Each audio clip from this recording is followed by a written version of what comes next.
Good morning, Knicks Nation. Today is Sunday, the 28th day of November 2021. I hope you're enjoying your weekend and that you're healthy and safe and COVID-free. I hope the same is true of your family. Blessings upon those that work in the healthcare field trying to save lives. Blessings upon those that make deliveries for us for our convenience and those that pick up garbage to keep our sidewalks and streets clean. Blessings upon those trying to help deliver and rescue victims of pornography and child pornography and human trafficking and sex slavery and pedophilia and child molestation and prostitution and child prostitution, and double curses on those who are the perpetrators of these things. Finally, blessings upon the homeless, 600,000 men, women, and children even today without a roof over their head, millions around the world in the same condition or worse. Blessings upon them, for theirs is the kingdom, and on those that help. There was a basketball game last night. Our New York Knicks defeated the Atlanta Hawks in Atlanta, 99-90 last night. There was some subplots, as usual with us. We had just got spanked by Phoenix on Friday. And then coming into the game last night, we're missing Nerlens Noel, we're missing Derrick Rose, we're missing Taj Gibson, and then Kemba was resting. And I was telling y'all on the video I did before the game last night, I like our chances with those people missing. Somebody said, well, missing all the play, but how you going to win? Because you would either have Alec Burks, IQ starting, and the only missing ingredient from the starting lineup would be the point guard. And that has been our major weakness. The second unit would move a Grimes or a Deuce into it. And as it turned out, it was just Grimes. Would not skip a beat. That's what happened. The Tom Thibodeau tenants came to life. What do I mean? The rebounding. They out-rebounded us by 2, but we got 50 boards last night. We got 8 on the offensive end. That's really good, okay? The ball control, 10 turnovers for the game. The defense only gave up 90 points, okay? All of that was evident last night. And you add all that together, it's a Tom Thibodeau style game. It's a Tom Thibodeau style win. And that's what happened last night. Now, Alec Burks was inserted into the starting lineup, changed everything. See, the problem is this. This is the thing. And I think y'all are getting it twisted. So some of y'all are really getting butthurt over something y'all don't need to get butthurt over. 2 years ago, when you're dealing with a Julius Randle in 2019, he just didn't care on defense. Didn't move. Didn't help.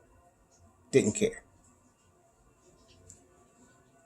But last year, the athletic ability, which he does have to do anything on the basketball floor he wants to, was used on the defensive end. And it was evident. So with some players, they have the ability, they just have to have the want to, like a Julius. But then there's guys, we once had a starting point guard, Jose Calderon, who really should have been backup. He was trying defensively, but his feet was too slow to stay in front of NBA level point guards. And we were getting beat at the point of attack continually. The same is true with Evan Fournier and Kemba Walker. With Kemba, the injuries, even though he's 31, you can't go by his age because not all players age at the same pace. And injury slows down one more than another. Okay? Now, Russell Westbrook has had several injuries and surgery on his knees. Hadn't slowed him down. And I think he's older than Kemba. But that's him. Kemba has slowed. Lateral movement gone. Quickness diminished. Okay? Even though he's still quick, it's diminished from what it was.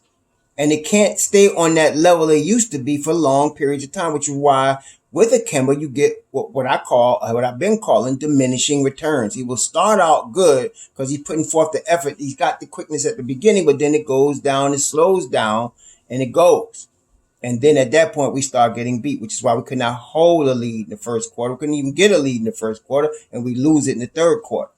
You combine that with Evan Fournier, who also tries hard on defense, but he's a lot like Jose Calderon. He can't stand in front of anybody. His foot speed is just not there. He's not the most athletic guy in the world, and he doesn't have the foot speed to stay with players on the NBA level. It's more pronounced at the point guard spot because you're going to point guard. If you could get your point guard on any team, could break down the other point guard and get in the lane, there's your ball game on the offensive end, right? So if you could stop the point of attack at the point guard spot, you could kind of work around it on the shooting guard spot. Okay. And that's what we're seeing. So last night he puts Alec Burks in, Tom Thibodeau does, at the point guard. Later on, he would say, I like his size. That's code for, that's what kept Elfrid Payton in the lineup all last year. Elfrid Payton was 6'4". He was a liability offensively, but because of his size and his defensive ability, Tom rode with him until we got D Rose in here. So now you got size at the point guard. He was respectful of Kemba as an all-star NBA player, as a veteran. You could see that.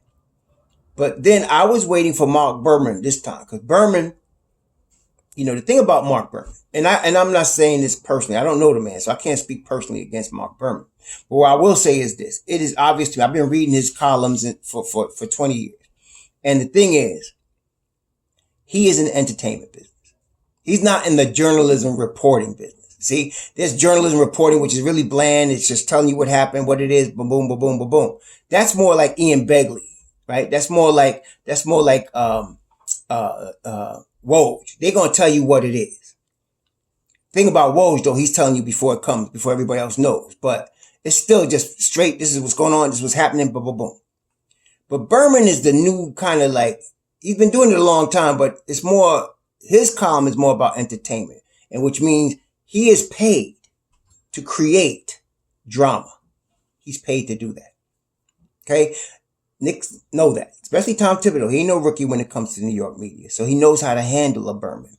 So but this time I knew Berman was going to bring up the point guard situation, and I wanted to hear what he did, what Tom's response was, because Tom Thibodeau is unique in the sense that he's one of those guys that says a lot with just a few words. You just got to listen to him. Most people don't. But he says a lot with just a few words. So, of course, after the game, here's Berman. Alec Burks played very well tonight. He really was good.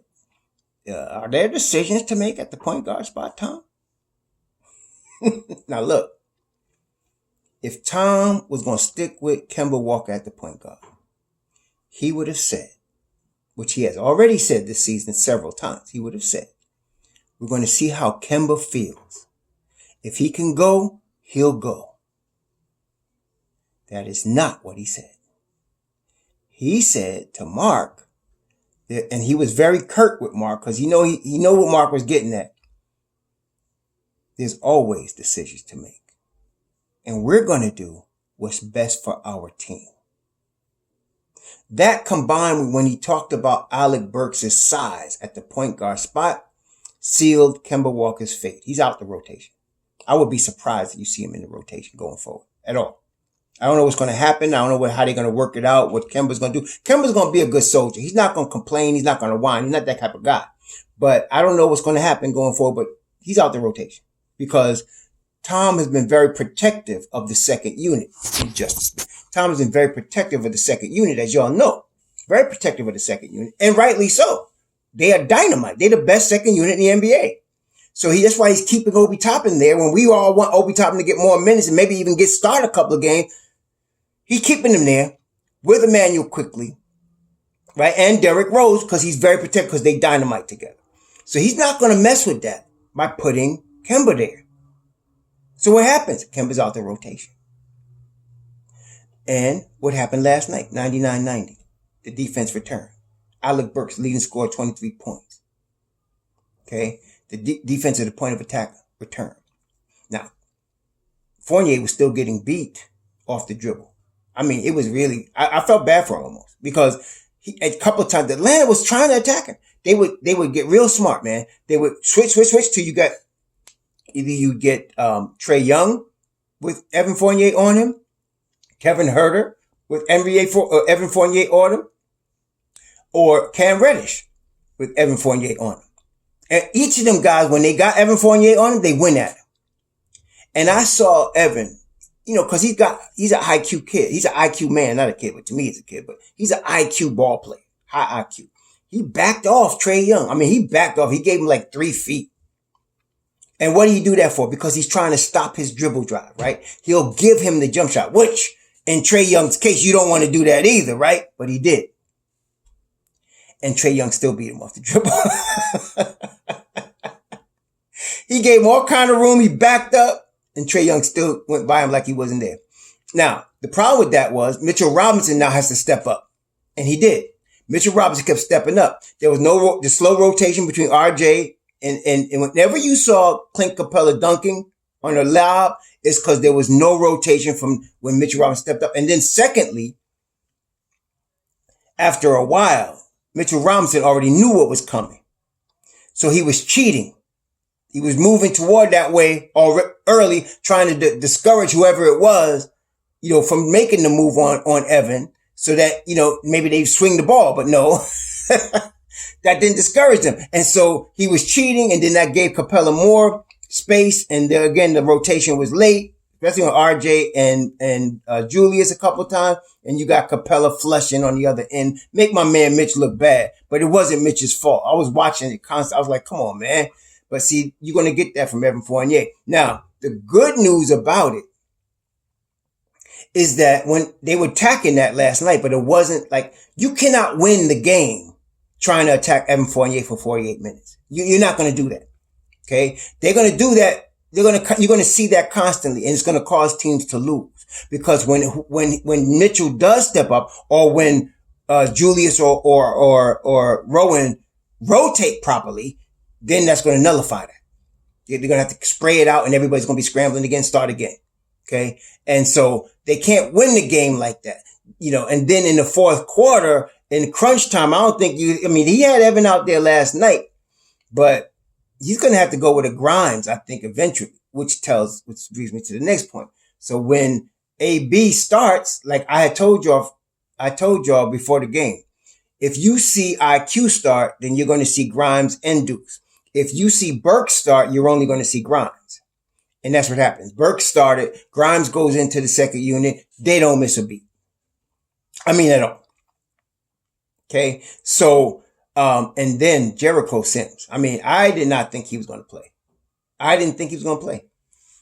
Not only did he play, he played a major role. He played 21 minutes last night. Mitchell Robinson and him split the 5 minutes, 5 spot. Mitchell Robinson, 27 minutes. Jericho Sims, 21 minutes. Mitchell Robinson, was 2 points, 11 boards, 4 on the offensive end. Jericho Sims, 6 points, 6 boards, 1 on the offensive end, and 2 blocks from Jericho and a block from Mitchell Robinson. That's tremendous. That's tremendous defense at the 5 spot. Okay. We need that. And so, I don't know. Some of y'all been harping. Some of y'all just don't like Mitchell Robinson. There's no real rhyme or reason to it for me. Some of y'all talking about he needs more offense. We don't need that. Capella in Atlanta went to the Eastern Conference Finals last year. Capella's not an offensive player. Okay. I don't want to hear we need offense. We don't. Okay. We got what we need. We're good. We good. Okay. We good. Golden State was winning championships with a non-offensive center. So come on. Anyway, we're good at the 5. Mitchell Robinson, Nerlens Noel, Jericho Sims, right? Taj Gibson, and you still got Julius Randle that could play the 5. So we not, so y'all stop with all this 5 stuff, man. Stop. Just pay this man his money and let's move forward. But Burks was the MVP.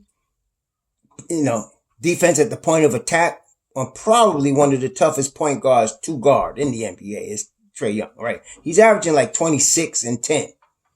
Toughest point guard, one of the toughest ones to guard in a league filled with tough point guards, right? And Burks held his own. Trae still got his 33 points, but he took 22. He hoisted 22 shots. He hit 10. He was less than 50% from the floor. So I like what Burks did in that situation. And of course, Burks was putting the pressure on him offensively. He ended up scoring 23 on his end. So that's all you want right there. Okay. Fournier scored 20. He played 29 minutes. He was getting his open looks that come out of ball movement, and he was knocking them down. And that's what happens. You get Fournier in a rhythm. He's a rhythm player.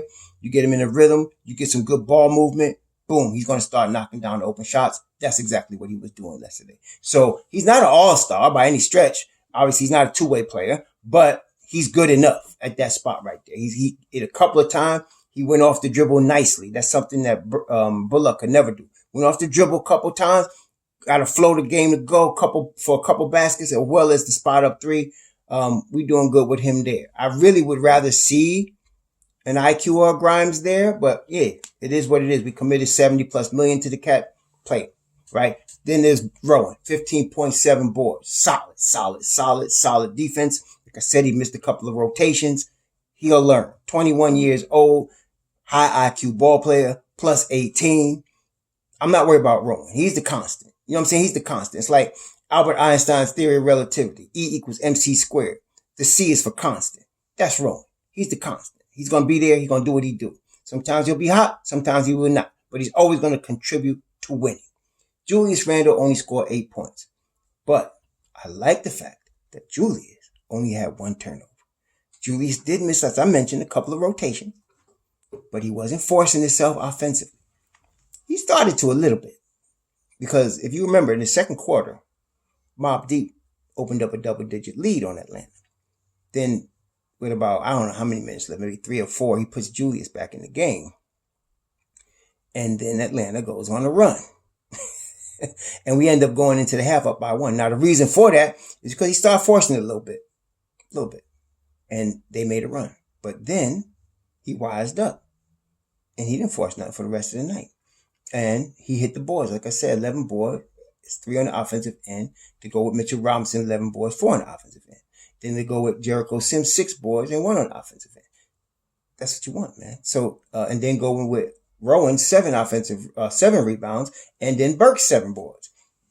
That's Tom Thibodeau basketball right there. So Julius did what he needed to do to help us win. And that's the most important thing.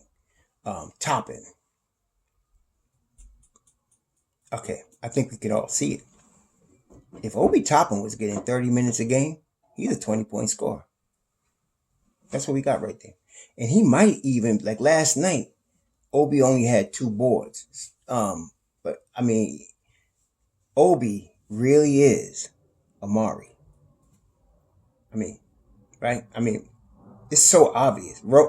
He really is Amari Stoudemire. So, I don't know what we're going to do. But he was dynamite last night with Quickly coming into the second unit. I mean, like I said, Tom is very zealous to keep the second unit together. So you're going to see Obi and IQ all year. Now, I think we're going to see more Grimes. Now, the thing about Mr. Grimes, did you see that behind the back move in the open floor on Trae Young in the toss to Obi for the slam?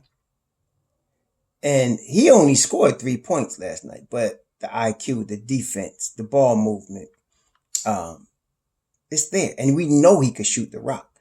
If you was to give him, which is possible now, if you take Kemba out of the rotation, if you give Grimes 15 to 17 minutes per game, and he knows he's going to get that, right?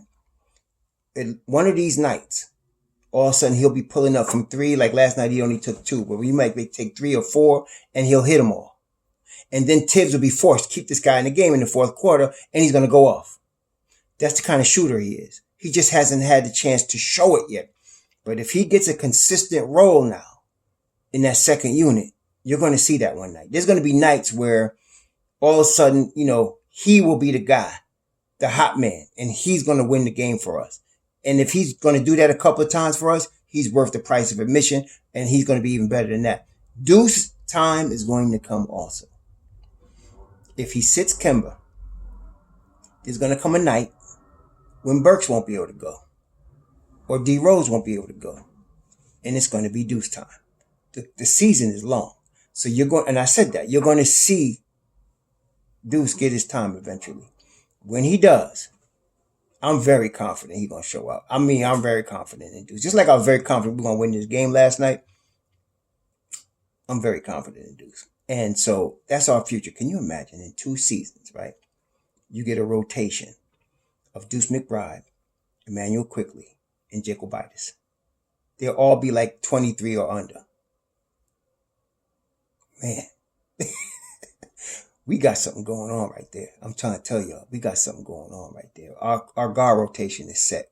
The point guard problems that New York Knicks have had, barring injury, are over. We're good now. So that's that. Yeah, Toppin, Sims, quickly we're all plus.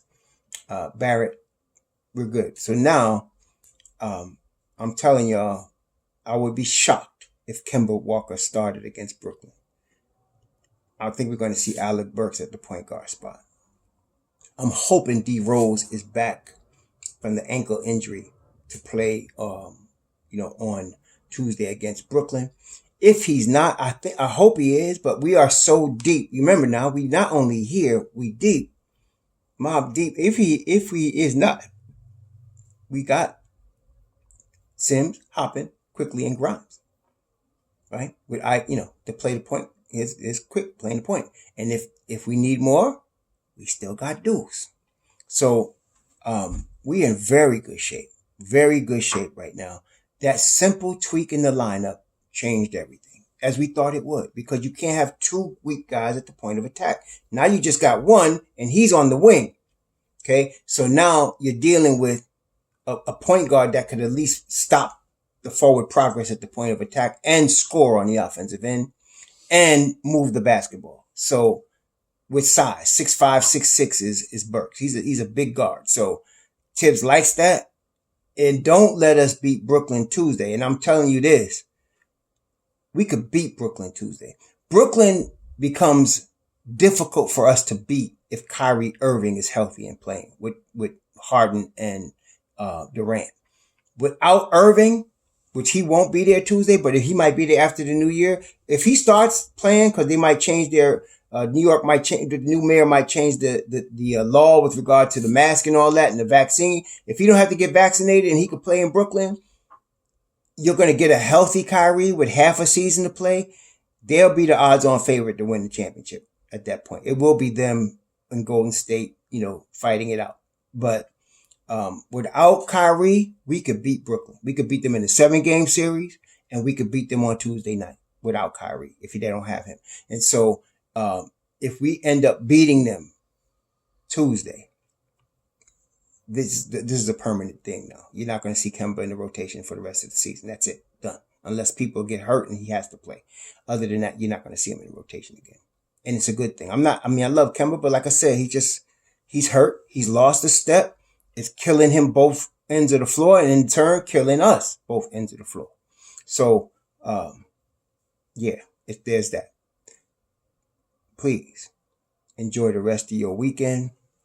The Knicks play Brooklyn on Tuesday. I'll be doing a preview of the game because I like to do the preview the day of the game because I want to see the injury report for both teams and see who's playing and who's not. I'm hoping that D Rose will be back. I'm not as concerned with Taj. I'm not as concerned with Nerlens because we got Jericho Sims and Mitchell Robinson. So I'm not as worried about them too coming back. But if they do, that's even more the merrier. Actually kind of clogging things up a little bit. But I really would like to get D Rose back in that second unit. And we really have a real serious squad with Sims, Toppin, Quickly, Grimes, and Rose. Shoot, man, we'd be really good to go at that point. So anyway, y'all please have the good rest of your weekend. We'll talk to you Tuesday in the morning. Enjoy what you have left before you have to go back to the grind on Monday. Shalom.